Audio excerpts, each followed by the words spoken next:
more hot than what you experienced before, that's wonderful. If you can measure it, that will be really good. If you just have the Kundalini energy, that's beautiful. You have started manifesting the powers. You will simply start manifesting the higher reality just by surrendering more and more to Paramashiva's lotus feet. Again and again, when we surrender, what happens inside us? The more we surrender our identity is nothing but pain points. How we understand only the few dimensions that we know, length, breadth, depth, but the higher dimension we miss because we don't know that they exist. For us to experience the higher 11 dimensions, if we let go the few things that we know as only the 3 dimension, we'll experience the 11 dimension. Bhagavan beautifully says how we can do that by more and more seeking for the truth. The seeking itself reveals itself as reality. When you Google what you want, you get the results. So when you seek something, you get the result. Cosmos is a continuous feedback system.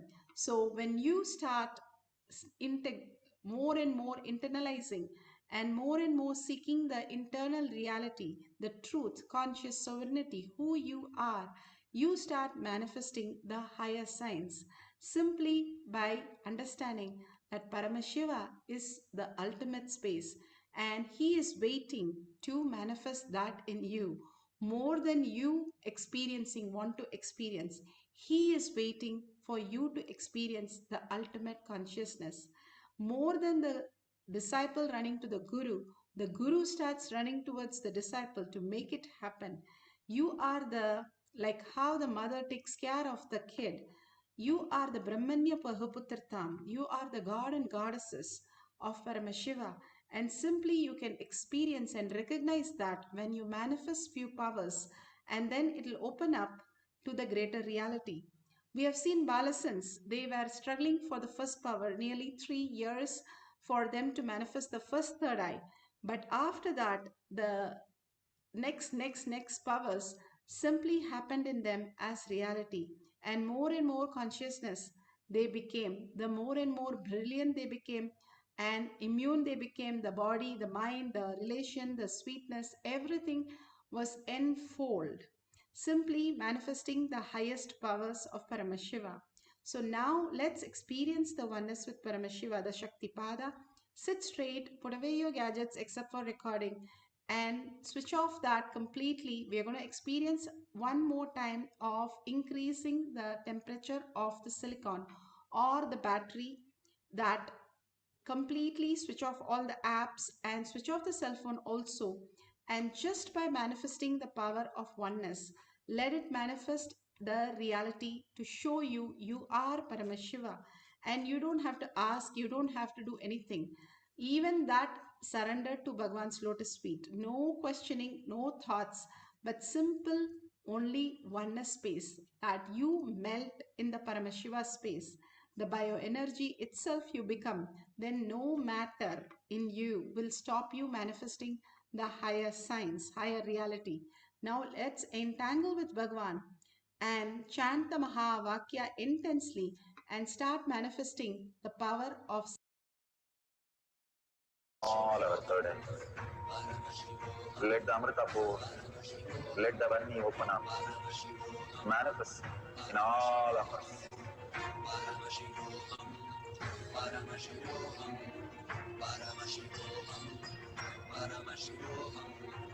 Let Paramashiva overflow, manifest the powers in all our third eye. Om Jnananda Paramashivam. Om Jnananda Paramashivam. Om Jnananda Paramashivam. Om Jnananda Paramashivam. Om Jnananda Paramashivam. Om